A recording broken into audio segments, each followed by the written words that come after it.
Il y a vraiment de la présence animale partout. Viens voir. Qu'est-ce que je vois? Je vois une énorme ombre. Il y a un ours qui vient d'arriver. Il est parti au fond de la ville, on va essayer de le retrouver.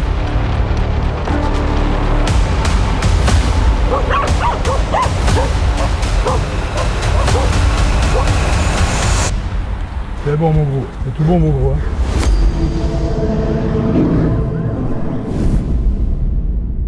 L'ours n'est pas mon animal préféré, mais il fait partie de ces espèces qui me fascinent et que j'admire. J'ai eu plusieurs fois la chance de l'approcher et le filmer dans son milieu naturel, mais jamais chez moi, sur le continent européen. Être à 50 mètres d'un ours polaire, mec, c'est exceptionnel. Il est vraiment juste là.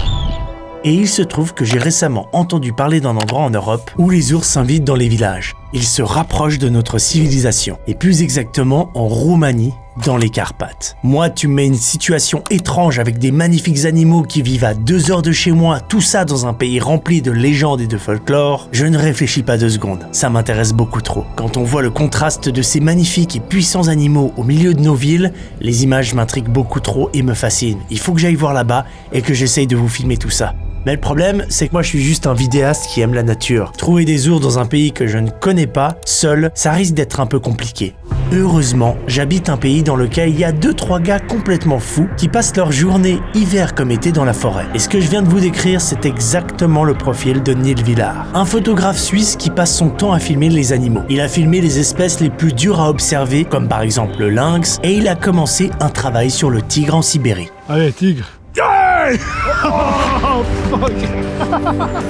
Donc, je contacte le bonhomme, et malgré un agenda chargé, il arrive à me dégager 3 jours pour me guider en Roumanie. Zone, je précise, qu'il ne connaît absolument pas. Par contre, il a toute une palette de skills pour trouver des animaux sauvages. Ça, il connaît bien. Donc, je résume le projet. Nous partons 3 jours, ce qui est très peu pour avoir la chance de trouver des animaux sauvages dans un pays qu'on ne connaît pas, pour éventuellement filmer des ours en pleine ville. Ça s'annonce plutôt rock'n'roll. Mais bon, je me dis que c'est comme ça que les bons projets commencent. Une idée, de la motivation, et c'est parti. Avec Neil, on prend nos billets, nos affaires, nos documents et direction la Roumanie.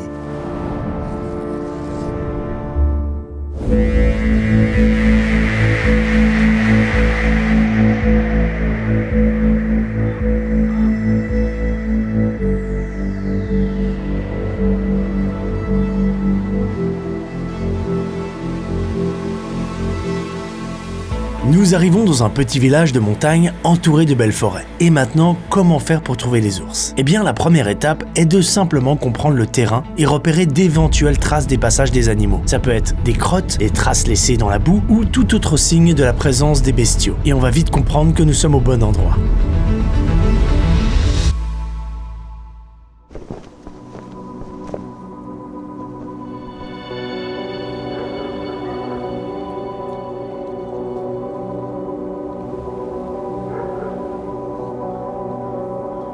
Dans la ville, on peut retrouver beaucoup de panneaux comme celui-ci qui indiquent la présence des ours. Donc j'imagine, parce que je parle pas roumain, zone fréquentée par des ours, présence animale, donc soyez vigilants ou faire attention, quelque chose comme ça.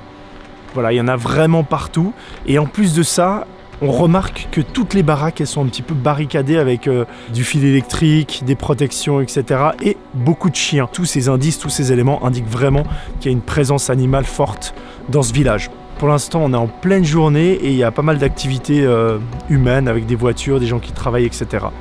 Donc on continue un peu à prospecter avec Neil. On va regarder un petit peu s'il y a des coulées, donc des sentes, s'il y a des passages d'animaux, pour voir si les animaux ont des habitudes, s'ils utilisent les mêmes trajets, etc. Là, c'est ce qu'on est en train de faire. En fait, on fait un repérage en plein jour. Pour moi, ce soir, il faut être à l'affût pour voir la sortie là-bas. Parce que je suis quasiment sûr que ça va sortir là, mais ça peut aussi sortir ici. Je vais aller voir. T'avais déjà vu une crotte d'ours en milieu urbain comme ça? Une crotte d'ours comme ça, c'est spécial quoi. C'est même plutôt contre nature de voir une crotte d'ours dans une ville comme ça. Il y a quand même une balèze ici. Hein. Il y a quand même une belle patte. Hein. Ici il y a les griffes là. Ce soir, tu penses qu'on peut poser un piège photo ici? Ouais, je pense qu'on vient poser un piège, puis comme ça on sera fixé pour voir un peu ce qui se passe.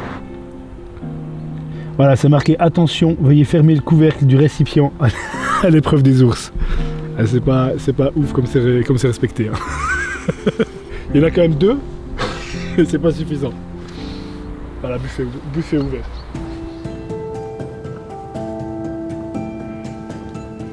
L'ours brun évolue principalement dans les régions isolées de Scandinavie, de la Russie, des Balkans et des Carpates. Et une petite population tente de survivre dans les Pyrénées et une autre dans le nord de l'Italie. L'Europe en compte environ 15 000 séparées en 10 populations distinctes. On trouve des petites populations d'ours bruns isolées de l'Espagne à la Bulgarie, mais c'est la Roumanie qui héberge la plus grande population d'ours. Nous quittons la ville pour accentuer les recherches dans la forêt aux abords des villes. Cette fois-ci pour en savoir un peu plus sur la fréquentation des passages. Parce que oui, nous avons trouvé des traces d'ours, mais on ne sait pas s'ils viennent une fois par semaine, une fois par mois, ou au contraire, s'ils sont là tous les soirs. Donc c'est dans la nature qu'on risque de trouver des réponses.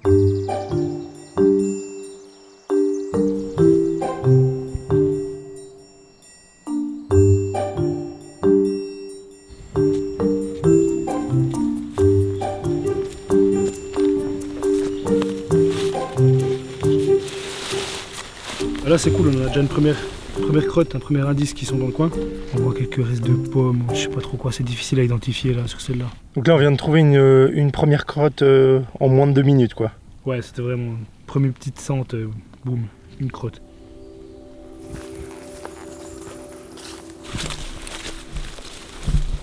Qu'est-ce que t'as trouvé là? Ah, il y en a une autre de crotte. On voit qu'il y a des fruits, mais il y a surtout ce qui nous intéresse, c'est que dedans on voit plein de détritus. Il y a du papier de toilette. Il y a une élastique d'habit, il y a du papier d'alu. Ah, franchement, c'est dégueulasse. Et puis on voit, il y a une trace de renard là, qui est passée dessus. Et puis un autre ours qui a marché dans la crotte. Elle a combien de temps à peu près cette crotte, tu penses? Franchement, je pense maximum de 3 jours là. Donc c'est bon signe, on est sur la bonne voie. Ah ouais. C'est la deuxième ou troisième crotte qu'on voit sur le chemin. En 10 minutes, hein. En 10 minutes. Et puis presque à 10 mètres des bordures de la ville, quoi. L'ours brun est omnivore, mais il est principalement végétarien. Son alimentation se compose de plantes, de baies, de tubercules, de pousses, de champignons, mais il peut très bien manger des insectes, des poissons et des mammifères. Et bien sûr, du miel, lorsque l'occasion se présente. Et ouais, le cliché de Winnie l'ourson dans le dessin animé, c'est pas un délire de l'auteur. Et le problème, c'est que l'homme et l'urbanisation gagnent chaque jour un peu plus sur son terrain, sur le monde sauvage. Résultat, l'ours a du mal à trouver de la nourriture, donc il se rabat de plus en plus souvent sur les déchets alimentaires, qu'il déniche dans les poubelles ou les décharges. C'est le cas en Roumanie, on va le voir, mais pas seulement.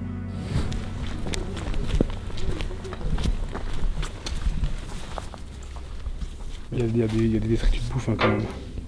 C'est rien que des trucs de café, de la bière, ça attire. Hein. C'est un truc de chantier, mais les gens ils ont mis quand même des trucs. Là, il y a des trucs de fruits. Là. Mais là, ça pourrait être cool hein, si on mettait un piège, tu vois, vraiment dans l'angle là-bas. Alors en plus, on voit bien qu'ils viennent ici, hein, clairement. On a de la paume là, les doigts. Et ici, il y en a une autre. Là. Sur celle-ci, on voit bien les griffes là, qui sont enfoncées dans le sol. On était avec Neil en train d'inspecter la baigne, il y a une chier de traces autour, en plus des crottes qu'on a trouvées dans la forêt. Et rapidement, il y a un villageois qui nous gueule dessus, tu vois, il nous appelle. On va vers lui, on savait pas trop ce qui se passe. Viens voir. Puis en fait, ils nous ont dit, bah ouais c'est clair, les ours ils sont là tous les soirs, donc eux ils ont clairement l'habitude de les voir régulièrement. Super cool. Ça fait partie clairement de leur quotidien, ils sont complètement habitués, ils ont commencé à nous montrer des vidéos. On verra ce soir, on découvre le terrain, mais c'est plutôt bien parti pour vous offrir des images d'ours en milieu urbain. Dans son matériel, Neil a apporté avec lui un objet que beaucoup de photographes animaliers utilisent, le piège photo ou aussi appelé caméra trap. Elle permet de prendre des photos et des vidéos. Dès que quelque chose passe devant, clic, ça se déclenche automatiquement. Placer une caméra trap dans un container est quelque chose que j'ai rarement vu et ça peut être très intéressant de voir ce qui se passe cette nuit. Vous faites vos réglages et vous le positionnez de façon stratégique et maintenant, il n'y a plus qu'à espérer capter des images de l'ours qui viendra peut-être ce soir. À ce stade de la vidéo, je pense qu'il y a pas mal de gens qui pensent au danger. Est-ce que c'est dangereux pour les citoyens de croiser des ours comme ça en milieu urbain? Est-ce qu'on peut parler un petit peu de ça? Le gros problème, c'est quand même toujours, même en forêt, c'est l'effet de surprise avec l'ours. Et puis après, c'est l'accoutumance de l'ours et plus avoir peur de l'homme. Mais là, pour nous, ce qu'il faut faire vraiment attention, c'est d'être sûr que quand l'ours arrive trop près, c'est de casser la distance et pas de se laisser approcher trop et de perdre le contrôle de la situation. Et puis pour les gens, c'est ça, c'est de ne pas se retrouver nez à nez dans une ruelle sombre avec un ours qui ne les a pas vus. Parce que c'est là où c'est qu'en général il y a des accidents, c'est que les gens vont se faire charger. Souvent c'est des charges d'intimidation, mais ça peut aussi arriver que ce soit beaucoup plus dangereux. Le plus important quand on veut voir ou photographier des ours, c'est de toujours garder à l'esprit, comme pour n'importe quel animal, c'est le respect. Du moment qu'on casse cette limite et ce respect entre le sujet qu'on veut photographier, qu'on veut observer, et soi-même, c'est là où c'est qu'il peut y avoir des accidents. Parce qu'en fait, quand on commence à déranger quelqu'un, c'est là où c'est qu'on l'agace. Et l'agacement pour un ours, il peut se manifester par des accès de violence. Et c'est sa réponse face à un danger. La peur de l'ours est quand même extrêmement exagérée, surtout dans notre partie en Europe. Je ne parle pas des grizzlies au Canada, aux États-Unis, ou bien les ours bruns au-delà de la chaîne de l'Oural en Russie, au Kamchatka aussi. Là, par contre, c'est pas du tout la même chose, c'est pas le même animal en termes de danger. Mais par contre, ici en Europe, les risques avec l'ours sont extrêmement maigres. Et quand on prend les bonnes précautions et que les ours ont les bonnes habitudes, pas comme ici, il n'y a aucun souci pour cohabiter avec l'ours. C'est vraiment un animal qui est facile à prendre en compte dans son paysage. Il y a vraiment de la présence animale partout. Là, on est dans notre hôtel et je remarque que sur le béton, il y a les empreintes imprimées des animaux, des ours. En fait, pendant les travaux, les ours y sont passés et ils ont laissé leurs empreintes. Je trouve ça incroyable. Et aussi dans la réception, il y a un ours juste ici qui est rentré à l'intérieur, qui a vraiment ouvert la porte avec ses pattes. Il a vraiment une attitude un petit peu comme les humains, c'est un peu flippant. Il y a une grande similitude et du coup il est rentré, il est un peu flippé, etc. Puis ensuite il est ressorti.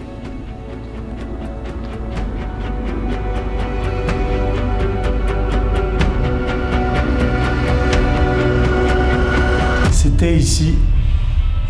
L'ours il est rentré ici, bam, il est venu voir un peu, etc. Bam bam, puis il est ressorti comme ça en utilisant cette... C'est fou ou pas ? On peut se demander pourquoi c'est la Roumanie qui abrite la plus grande population d'ours bruns de l'Union européenne. Il se trouve que c'est paradoxalement la dictature communiste qui les a sauvés. Je vous explique. Avant la Seconde Guerre mondiale, en Roumanie, l'ours était considéré comme un animal dangereux que les paysans pouvaient chasser à volonté. En 1940, il n'en restait plus que 1000. Mais avec l'arrivée au pouvoir du dictateur communiste Nicolae Ceausescu en 1965, tout va changer. Passionné par la chasse, il se réserve le droit exclusif de tuer la bête des Carpates et va interdire l'abattage des ours. Après sa chute, en décembre 1989, le pays compte environ 8000 plantigrades. Avec la chute de la dictature, la chasse à l'ours redevient plus accessible aux Roumains. Mais depuis 2016, la Roumanie, comme le reste de l'Union européenne, interdit d'abattre les ours parce qu'ils figurent sur la liste européenne des espèces protégées. Ce qui ne va pas forcément plaire à la population rurale de Transylvanie, au centre du pays, qui voit une manière de réguler la population des plantigrades. Et autre aspect, la chasse sportive d'ours et de loups. Cette activité attirait des amateurs du monde entier en quête d'un trophée, un petit peu le même genre d'activité qu'on peut voir régulièrement faite en Afrique. Ça aussi, c'est interdit depuis 2016. Même si les ONG dénoncent parfois des violations, comme ce prince du Liechtenstein accusé d'avoir tué Arthur, le plus gros ours de Roumanie, en mars 2021. En fait, le gouvernement peut accorder des dérogations à la loi. Jusqu'à l'année dernière, les chasseurs avaient tué environ 1400 ours, avec le consentement du gouvernement, payant apparemment des milliers d'euros pour chaque dérogation. Ok, je vous explique la situation. On mangeait avec Neil là, on vient d'arriver il y a à peine, je sais pas, 10 minutes. Et là, qu'est-ce que je vois ? Je vois une énorme ombre. Et il y a un énorme ours qui vient d'arriver. Les gars, ça fait 10 minutes qu'on est là. J'ai même pas mon matos. Donc tu vois, le chien, il aboyait bien pour ça. Il est où ? Il est parti au fond de la ville, on va essayer de le retrouver.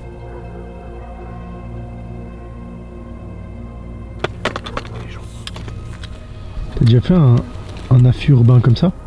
Non, c'est la première fois. Parce qu'en général, il n'y a pas de prédateurs. Là, on a vraiment deux passages. Un derrière nous, à 50 mètres.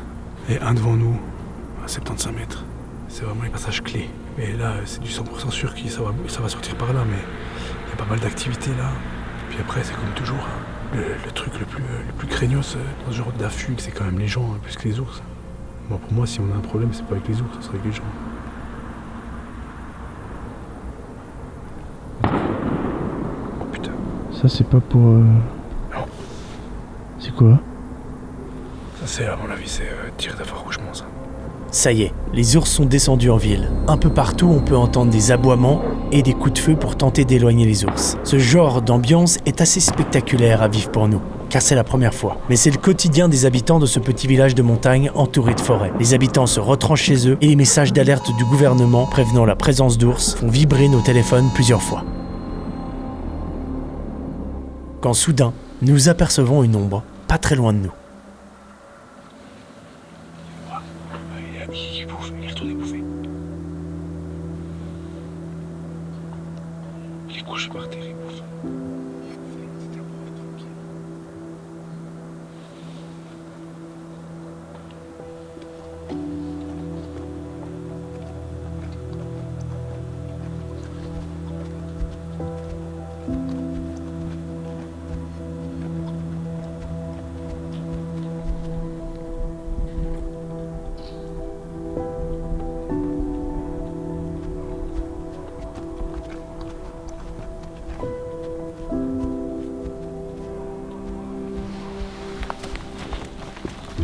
Lui montrer qu'on était là.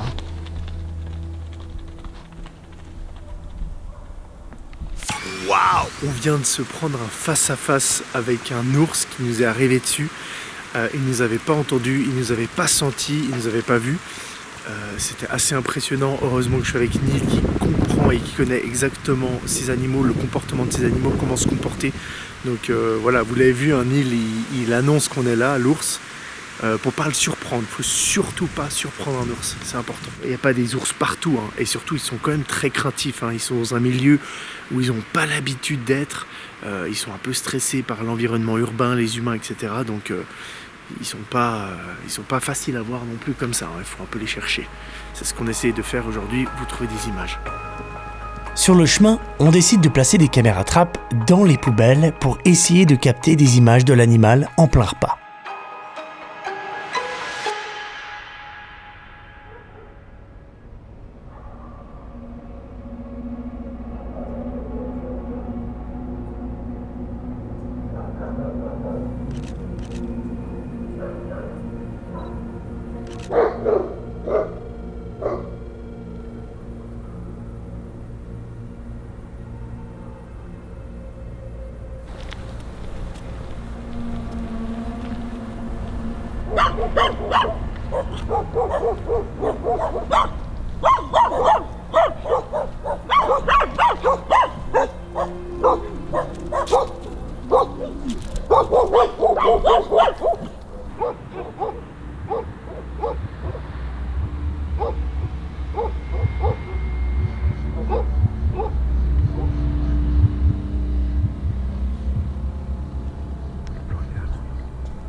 Comme vous venez de le voir, on rencontre plusieurs ours. Mais c'est pas si facile de les filmer car ils sont généralement assez craintifs. Pas de l'autre côté.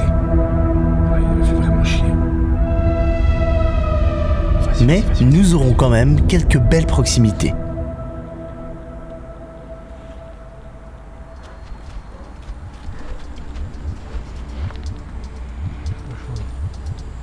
Et mon père, c'est bon mon gros. C'est tout bon mon gros. Hein.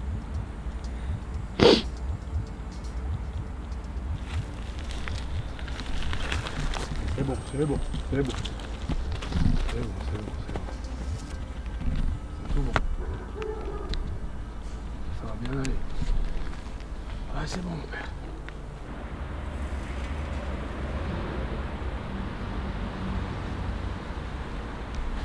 L'ours était hyper proche de nous, à tel point que j'ai pas réussi à avoir la netteté et puis faire une image parce que j'avais un téléobjectif, une longue focale.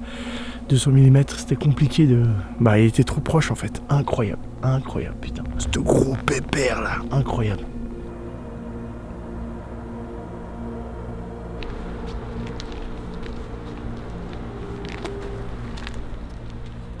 Je peux pas trop parler, faire de commentaires sur le terrain, parce qu'il faut quand même qu'on soit très silencieux. C'est comme en nature quand même.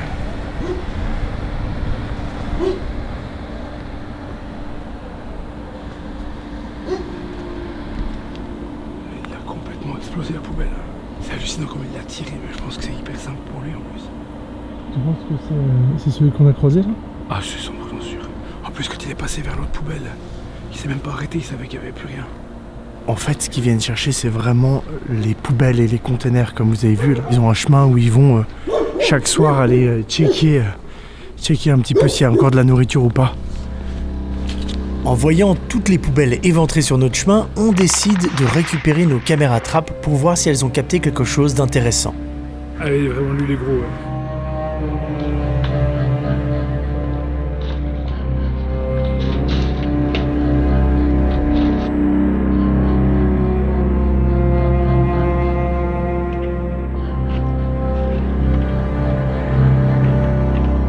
Et puis carrément lui monte sur la poubelle.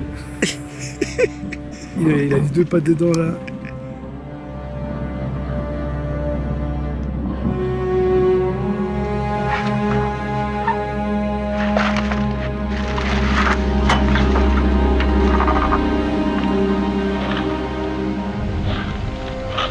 On le voit bien là, il revient.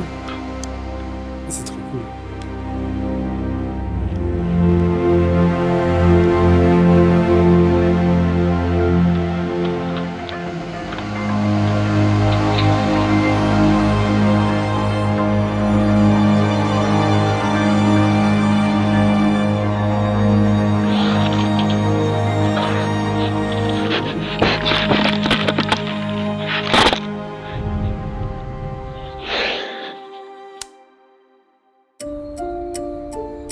On finit cette nuit par une séquence assez folle et surréaliste. Alors que le jour se lève, devant nous débarque sortie de nulle part une maman ours et ses petits. Une situation qui peut être tendue suivant les conditions, car la mère n'est pas sereine dans ce milieu étranger pour elle. Mais pour nous, c'était le plus beau cadeau que puisse nous offrir la nature avant de partir.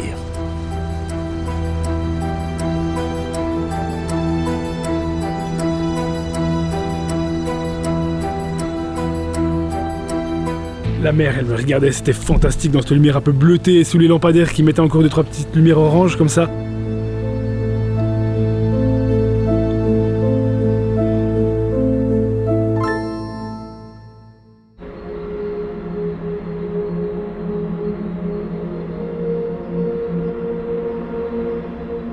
C'est une situation normale de voir des ours comme ça en pleine ville?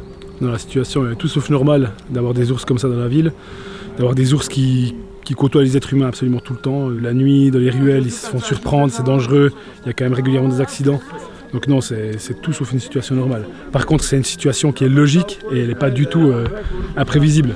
Quand on voit où on est, c'est une ville, une enclave dans la forêt. Il y a des odeurs qui diffusent des poubelles qui ne sont pas ramassées. Et forcément, c'est irrésistible pour un ours de venir choper cette nourriture qui est facile, qui est mauvaise pour sa santé, mais qui est bonne pour lui au palais. C'est un peu comme nous à McDo, quoi. C'est vraiment la malbouffe. C'est un défaut de comportement qui doit être canalisé pour éviter les soucis. Et là, ici, c'est vraiment tout sauf le bon exemple. On pourrait régler la situation, on pourrait trouver des solutions pour régler les problèmes.